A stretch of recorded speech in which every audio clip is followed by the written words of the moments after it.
நான் திடுன்னு ஓடுனேன். நான் உள்ள சுருண்டு போய் மூக்குல ரத்தம், வாயில ஒரு மாதிரி இருந்து இப்பெல்லாம் வீங்கி இருந்துச்சு. ஆனா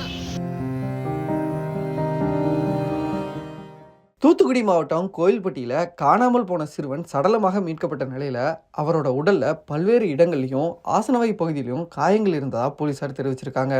எனினும் பிரேத பரிசோதனை அறிக்கை வந்த பிறகு சிறுவன் உயிரிழந்ததுக்கான காரணம் தெரியும்னு போலீஸார் தெரிவிச்சிருக்காங்க. தூத்துக்குடி மாவட்டம் கோவில்பட்டி காந்திநகர் பகுதியில் வசித்து வர தம்பதியினர் இருவருமே கூலி வேலை செஞ்சு வர்றாங்க. அவங்களுக்கு 2 மகன்கள்.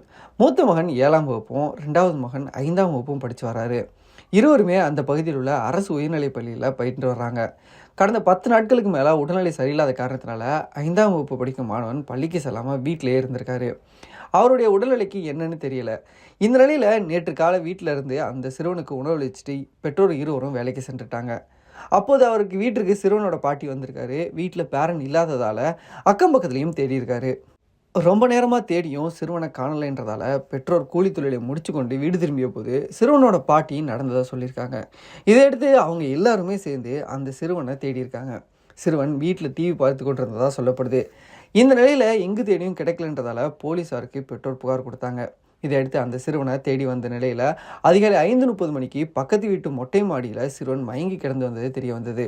இதையடுத்து பக்கத்து வீட்டார் கொடுத்த தகவலின் பேரில் போலீஸாரும் பெற்றோரும் வந்து பார்த்தாங்க.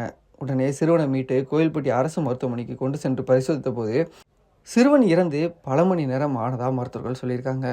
இந்த நிலையில் சிறுவன் கழுத்தில் அணிஞ்சிருந்த 1.5 பவுன் செயின், கையில் அணிந்திருந்த 1 கிராம் மோதிரத்தை காணலை.